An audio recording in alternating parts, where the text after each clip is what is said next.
ఉద్రిక్తత వాతావరణం అనేది కూడా చోటు చేసుకుంది. ఈ రోజు పాకిస్తాన్ తనకి ఎదురైన పరాభవం కోసం పరాభవానికి ప్రతీకారం తెచ్చుకోవడం కోసం జమ్మూ కేంద్రంగా ఇటు క్షిపణులు డ్రోన్లతోటి దాడులకు పాల్పడుతుంది. ముఖ్యంగా ప్రస్తుతం అందుతున్న సమాచారం ప్రకారం జమ్మూ, ఉదంపూర్, అక్నూర్ అదేవిధంగా పఠాన్కోట్లలో ఈ అటాక్స్ అనేవి కూడా జరుగుతున్నాయి. ఇటు ఇండియన్ ఆర్మీ అదేవిధంగా ఇండియన్ ఎయిర్ ఫోర్స్ రెండు కూడా ధీటుగా బదులిస్తున్నాయి. ముఖ్యంగా జమ్మూ కేంద్రంగా 8 మిసైల్స్ 2 పాకిస్తాన్ కు సంబంధించిన డ్రోన్స్ అనేది ప్రయోగించడం జరిగింది. ఇందులో 8 మిసైల్స్ ని 2 డ్రోన్స్ ని మొత్తం 10ని కూడా ఇండియన్ డిఫెన్స్ సిస్టమ్ అనేది కూడా ఇంటర్సెప్ట్ చేసింది. ఆ 10ని కూడా కూల్చివేయడం కూడా జరిగింది. ఇప్పటి వరకు జనావాసాలకు కానీ ఆర్మీకి సంబంధించిన ఎస్టాబ్లిష్మెంట్స్ కానీ ఎటువంటి నష్టం జరగలేదని చెప్పే సమాచారం. ఇండియన్ కి సంబంధించిన ఎయిర్ డిఫెన్స్ సిస్టమ్ S-400 వీటిని 10ని కూడా 100% పర్ఫెక్ట్ గా ఇంటర్సెప్ట్ కూడా చేసినట్టుగా కూడా సమాచారం. సో ఇటు ఒకవైపు ఎయిర్ రైడ్స్ అనేది కూడా చేస్తూ మరొక వైపు ఇటు సరిహద్దుల్లో కూడా పెద్ద ఎత్తున మోటార్ షెల్స్ అదేవిధంగా రాకెట్ లాంచర్లతోటి దాడులకు కూడా పాల్పడుతుంది. భారత ప్రభుత్వం కూడా భారత సైన్యం కూడా అంత్య స్థాయిలో ధీటుగా కూడా బదులిస్తున్న పరిస్థితి. ప్రస్తుతం ఏదైతే ఈ గుజరాత్, రాజస్థాన్, పంజాబ్, కాశ్మీర్ మొత్తం ఈ 4 స్టేట్ల పరిధిలో కూడా హై అలర్ట్ అనేది కూడా ప్రకటించారు. ఇప్పుడు 9 గంటల నుంచి రేపు ఉదయం 5 గంటల వరకు కూడా మొత్తం ఎలక్ట్రిసిటీ మొత్తాన్ని కూడా క్లోజ్ చేయడం జరిగింది. పూర్తి బ్లాక్అవుట్ అనేది కూడా ప్రకటించారు. సో ప్రజలు ఎవరు కూడా ఇళ్లలో నుంచి కూడా బయటకు రావద్దు, ఎటువంటి ఇబ్బంది అనేది కూడా ఉండదు. జనావాసాల పైన ఈ మిసైల్స్ అనేవి కూడా పడకుండా ఆర్మీ పూర్తి స్థాయిలో రక్షణ చర్యలు కూడా తీసుకుంటుందని చెప్పి స్పష్టం చేశారు. అదేవిధంగా ఇటు ప్రధాని కూడా ఫుల్ యాక్షన్ మోడ్ లో పర్మిషన్ అనేది కూడా ఇవ్వడం కూడా జరిగింది. ఇండియన్ డిఫెన్స్ అని కూడా యాక్టివేట్ చేశారు. ఈ రోజు రాత్రికి పాకిస్తాన్ పైన కూడా పెద్ద స్థాయిలో దాడి అనేది కూడా జరిగే అవకాశం కూడా ఉంది. ఇండియన్ కి సంబంధించిన సూపర్సోనిక్ మిసైల్ బ్రహ్మోస్ ను యాక్టివేట్ చేసినట్లుగా కూడా సమాచారం.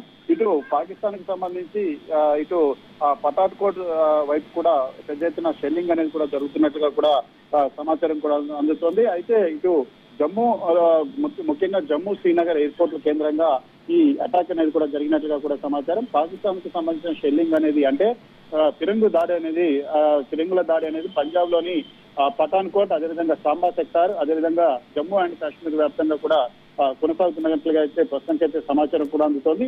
దీనివల్ల ఎవరు కూడా గాయపడలేదు. పౌరులందరినీ కూడా సురక్షిత ప్రాంతాలకు కూడా తరలించారు.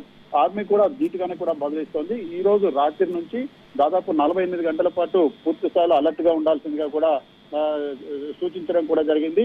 సో మొత్తం మీద కూడా ఈ రోజు ఏదైతే పాకిస్తాన్ కి సంబంధించిన ఒక డ్రోన్ అనేది ఈ జమ్మూ ఎయిర్పోర్ట్ కు సమీపంలో వచ్చినట్లుగా కూడా సమాచారం కూడా అందుతోంది. దానికి సంబంధించి పూర్తి స్థాయిలో వాటిని ఎదుర్కొనే ప్రక్రియ అనేది కూడా కొనసాగుతుంది. ఏదైనప్పటికీ సరిహద్దులో చాలా టెన్షన్ వాతావరణం అనేది కూడా నెలకొంది.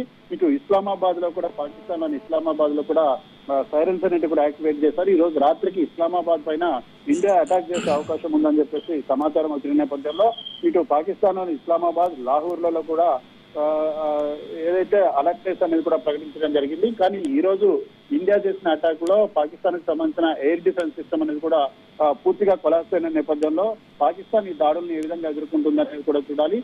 దీనికి ప్రతిగా కుప్వారా, జమ్మూ అనే ప్రాంతాల్లో ఈ దాడులు అనేవి కూడా జరుగుతున్నట్లుగా కూడా తెలుస్తోంది. మొత్తం మీద కూడా పూర్తి స్థాయిలో దీన్ని ఎదుర్కొనే ప్రయత్నం అనేది కూడా జరుగుతున్నప్పటికీ కూడా అక్కడిక్కడ కొన్ని 1-2 మిస్ అయ్యే అవకాశం, టార్గెట్ మిస్ అయ్యే అవకాశం ఉంది. కాబట్టి ప్రజలెవరూ కూడా ఇళ్లలో నుంచి బయటకు రావద్దని చెప్పేసి క్లియర్ కట్ గా సమాచారం అనేది కూడా ఇచ్చింది. ఈ రకమైన జాగ్రత్తలు తీసుకుంటున్నారు.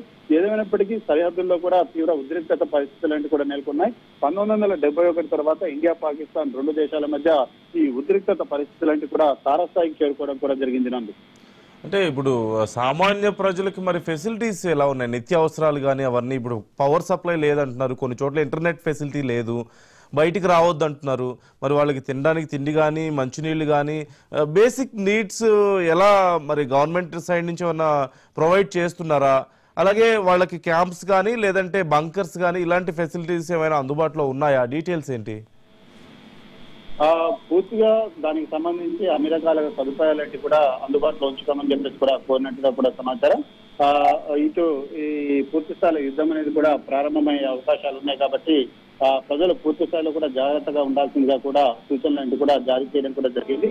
అయితే జమ్మూ ఎయిర్పోర్ట్ కేంద్రంగా ఒక అటాక్ అనేది కూడా జరిగినట్లుగా కూడా ప్రస్తుతం అయితే సమాచారం వస్తుంది. కానీ అఫీషియల్ గా ఇంకా కన్ఫర్మేషన్ అనేది కూడా కాలేదు. పాకిస్తాన్ ప్రయోగించిన మిసైల్స్ లో చాలా వాటిని కూడా ఇంటర్సెప్ట్ అనేది కూడా చేయడం కూడా జరిగింది. అయితే లాస్ట్ నైట్ కూడా పెద్ద ఎత్తున కూడా ఏ దాడులకు పాల్పడ్డారు. దీన్ని ఇంటర్సెప్షన్ చేసే కార్యక్రమం అనేది కూడా కొనసాగుతుంది. ఏదైతే పాకిస్తాన్ ఈ రోజు తనకు ఎదురైన పరాభవాన్ని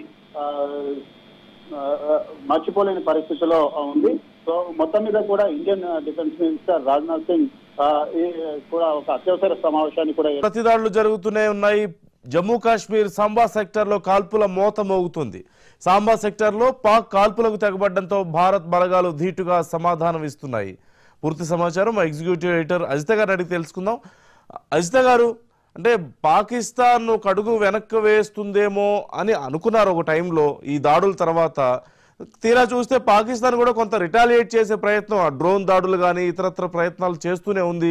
సామాన్య ప్రజల ప్రాణాలు చాలా వరకు బలికొంటూనే ఉంది. రోజుకు పదుల సంఖ్యలో చనిపోతున్నారు సామాన్యులు కూడా. సో ఎటువైపు దారితీస్తుంది పరిస్థితి? కొన్ని చోట్ల పాకిస్తాన్లో ఇప్పటికే సైరన్లు కూడా వస్తున్నాయంటూ తెలుస్తుంది. ఎస్ నందు, దాదాపు పాకిస్తాన్ ఒక రకంగా యుద్ధం ప్రారంభించిందనే చెప్పాలి. భారత్ పాకిస్తాన్లో ఉగ్రవాద శిబిరాల మీద మాత్రమే దాడి చేసింది. ఓన్లీ టెర్రరిస్టులు, ఎక్కడా కూడా పౌరులు కానీ ఈవెన్ పాక్ ఆర్మీ వైపు కూడా వెళ్ళలేదు. కేవలం అది కూడా పహల్గామ్ దాడి నేపథ్యంలో ఆ దాడికి తెగబడ్డ ఉగ్రవాదుల హైడౌట్స్కు సంబంధించి వాటి మీద భారత్ దాడి చేసిన నేపథ్యంలో పాకిస్తాన్ నేరుగా యుద్ధానికి వచ్చింది. అంటే మొదటి నుంచి కూడా ప్రపంచం అంతా తెలిసిన విషయమే, మనం కూడా మొత్తం అందరూ కూడా చూస్తున్నాం. పాకిస్తాన్ వేరు, అక్కడ టెర్రరిస్టులు వేరు కాదు. ఎందుకంటే నిన్న పాకిస్తాన్ అటు టెర్రరిస్టుల అంత్యక్రియలు కానీ, గాయపడ్డ టెర్రరిస్టులను కానీ, లేదా శిథిలమైన టెర్రరిస్టు స్థావరాలను కానీ అన్నింటినీ కూడా పాక్ ఆర్మీ పరిశీలించడము, అదేవిధంగా అక్కడ మరణించిన టెర్రరిస్టులకి వాళ్ళకి పాక్ జెండాలు కలిపి అంత్యక్రియలు నిర్వహించడం, ఇవన్నీ చూసాం. అంటే పాక్ సైన్యం ప్లస్ ఉగ్రవాదం రెండు కూడా ఒకటే. ఆ నేపథ్యంలోనే జమ్మూ మీద ఒకేసారి అటు ఉగ్రవాదుల బీభత్సం, అదేవిధంగా పాక్ ఆర్మీ తెగబడడం రెండు కూడా ఒకేసారి జరిగినాయి. దాదాపు జమ్మూలో 7 ప్రాంతాల్లో ఇటు టెర్రరిస్ట్ అటాక్ జరిగింది, బాంబులు పేలినాయి. అదేవిధంగా మరోవైపు జమ్మూ ఎయిర్పోర్ట్ మీద పాక్ రాకెట్ లాంచర్స్ని ప్రయోగించింది. అదేవిధంగా F-16 సూసైడల్ డ్రోన్స్ ద్వారా పాకిస్తాన్ జమ్మూ మీద అటాక్ ప్రారంభించింది. ఆ నేపథ్యంలోనే ఇటు ఇండియా S-400 ద్వారా మొత్తం కూడా సుదర్శన్ 400 ద్వారా తన ఎయిర్ బేస్ రెస్క్యూని మొత్తం కూడా ఇండియా స్టార్ట్ చేసింది. పాక్ ప్రయోగించిన డ్రోన్స్ని అటు ఎయిర్లోనే ఇండియా న్యూట్రల్ చేసింది. అదేవిధంగా మరోవైపు పాక్ ఇటు పూంచ్ సెక్టార్, అదేవిధంగా మొత్తం ఇండియా భారత సరిహద్దు మొత్తం దశల వారీగా కాల్పులు ప్రారంభించింది. ఆ నేపథ్యంలోనే ఇటు జమ్మూ మొత్తం కూడా ఆల్రెడీ సైరన్లు మోగుతున్నాయి, వార్ సైరన్స్ మోగుతున్నాయి. మొత్తం కూడా జమ్మూని బ్లాక్అవుట్గా ఇండియన్ ఆర్మీ ప్రకటించింది. మొత్తం అంటే విద్యుత్ సరఫరాకి జమ్మూకు సంబంధించి అఖ్నూర్, అదేవిధంగా మిగిలిన జిల్లాలు మొత్తం కూడా ఇటు అంటే మొత్తం విద్యుత్ సరఫరా నిలిపేశారు. అదేవిధంగా రాజస్థాన్కి 50 కిలోమీటర్ల దూరం నుంచి పాకిస్తాన్ కాల్పులు ప్రారంభించింది. దాంతోపాటు ఇటు రాజస్థాన్, పంజాబ్, గుజరాత్, అదేవిధంగా జమ్మూ మొత్తం అంటే సరిహద్దు ప్రాంతాల మొత్తంలో కూడా హై అలర్ట్ ప్రకటించారు. ఆల్రెడీ తుపాకుల మోతలు మోగుతున్నాయి. నందు, రైట్, అంటే ఉద్రిక్త పరిస్థితులు ఇలాగే కొనసాగుతున్నాయి. రేపు ఎల్లుండిలో ఏమన్నా మరింత ప్రతిదాడులు మరింత పెద్ద ఎత్తున జరిగే అవకాశం ఉంది అంటూ కొన్ని అంచనాలు వస్తున్నాయి కదా అజిత గారు, ఎలా ఉండే అవకాశం? అంటే నందు, ఇక్కడ ఉద్రిక్త పరిస్థితి కాదు, పాకిస్తాన్ యుద్ధం ప్రారంభించింది అని అనేది మనకు కనిపిస్తోంది. నేరుగా అటు ఆర్మీ ముందుకు వచ్చింది, అదేవిధంగా ఇటు ఎయిర్ బేస్ అంటే ఎయిర్పోర్ట్ల మీద నేరుగా జమ్మూ ఎయిర్పోర్ట్ మీదకి రాకెట్ దాడి, దాంతో పాటు మరోవైపు టెర్రరిస్టులు, అంటే అన్ని రకాలుగా కూడా పాకిస్తాన్ ఫుల్ ప్లెడ్జ్డ్ వార్ ప్రారంభించింది అని అనేది మనకి కనిపిస్తోంది. సరే, అంటే మొత్తానికి ఇటు భారతదేశం చేసిన ఉగ్రవాద శిబిరాల విధ్వంసం నేపథ్యంలో పాకిస్తాన్ భారతదేశం మీద యుద్ధం ప్రారంభించిన నేపథ్యంలో అంతే ధీటుగా ఇటు భారత సైన్యం పాకిస్తాన్ ప్రయోగించిన F-16 కానీ వీటన్నింటినీ ఎదుర్కొంటున్నారు.